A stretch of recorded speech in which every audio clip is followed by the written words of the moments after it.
Hola, soy Antonio Garrido y en este vídeo vamos a ver cómo modelar tablas relacionales a partir de una jerarquía de herencia de clases. El objetivo de este vídeo es doble. En primer lugar, conocer las distintas alternativas para modelar tablas relacionales cuando estamos trabajando con una jerarquía de clases y sobre todo y más importante, comprender las ventajas e inconvenientes de cada una de estas alternativas. Vamos a suponer el ejemplo que aparece en la transparencia, en el que tenemos un diagrama de clases con tres clases y una jerarquía. Es decir, tenemos un vehículo con tres atributos, matrícula, color y cilindrada, y luego tenemos dos subclases. El coche con el número de puertas, la moto con el tipo para saber si es de carretera, trial, etc. y para saber si una moto es automática o no. Pues bien, realizar la implementación en un lenguaje concreto, como por ejemplo César, de estas tres clases es muy sencillo, es tal y como aparece en la transparencia. En el caso en el que vehículo no fuera una clase abstracta, sería exactamente como aparece. Es decir, estamos indicando, si el vehículo no es una clase abstracta, que puede haber un vehículo que no sea ni un coche ni una moto. Vamos a ver ahora la primera alternativa para realizar el diseño en un modelo relacional de esta jerarquía. La primera alternativa, la más sencilla, es la de crear una única tabla que se encargue de englobar, es decir, de contener absolutamente todos los atributos de todas las clases de nuestra jerarquía. Y además habrá que añadir un nuevo atributo o una nueva columna que actúe como discriminador.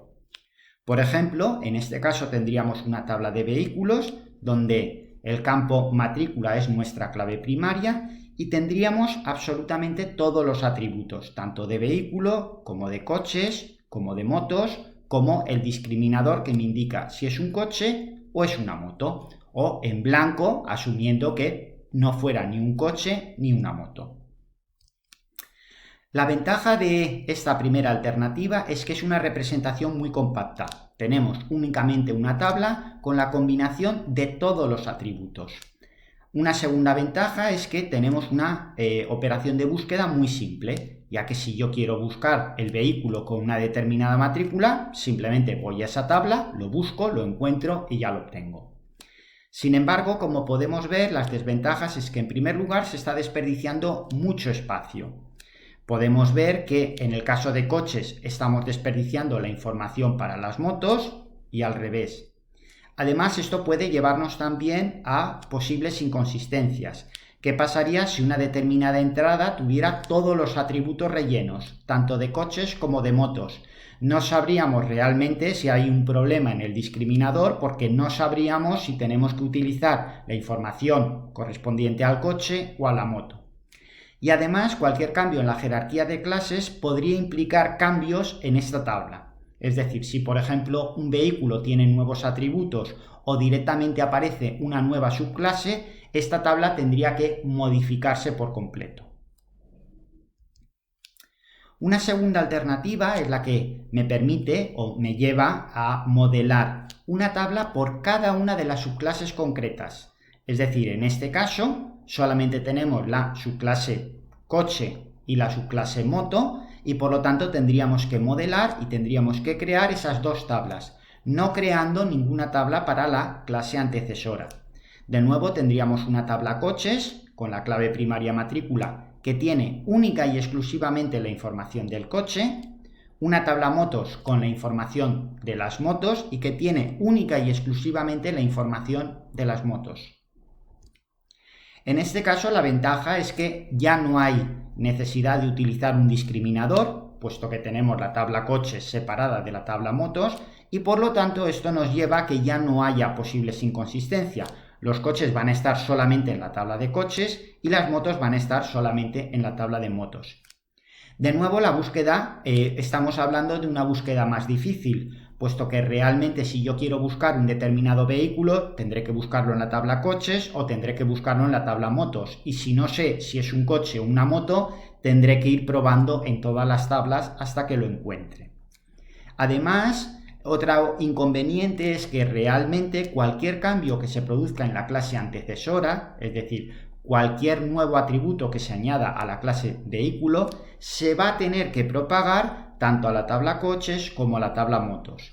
Y si además luego en el futuro apareciera una nueva subclase, habría que replicar también toda la información de la clase vehículo. Una tercera alternativa es la que nos lleva a modelar una tabla por cada una de las clases de mi dominio.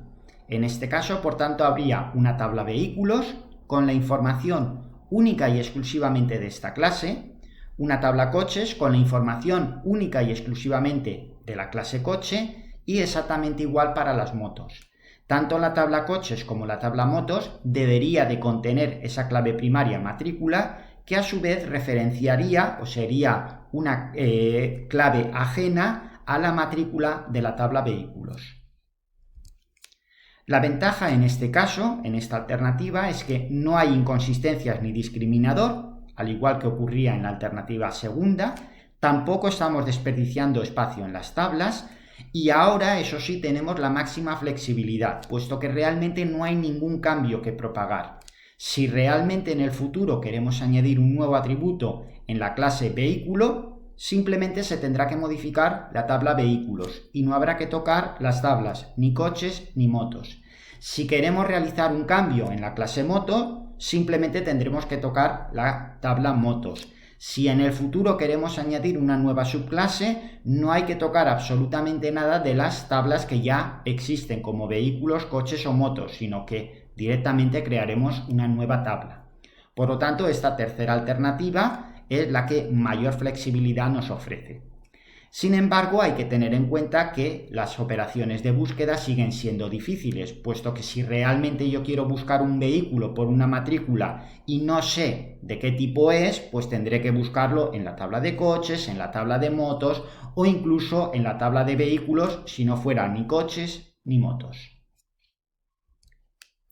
Por lo tanto, en resumen, hemos visto que existen tres alternativas que son muy sencillas de generar, desde la primera alternativa, la más compacta, la más sencilla, pero desgraciadamente la que más espacio desperdicia, hasta la tercera alternativa, la más flexible, la más compleja porque implica trabajar con tres tablas, pero ya digo, la que nos ofrece mayor facilidad ante cualquier posible o cualquier cambio futuro. La ventaja también de todo esto es que la mayor parte de los entornos actuales de programación que nos ofrecen un mapping objeto relacional, como por ejemplo Entity Framework, nos ofrecen la posibilidad de elegir entre la primera, segunda o tercera alternativa de una forma muy sencilla. De esta forma nos estamos simplificando mucho el trabajo en el mapeo objeto relacional.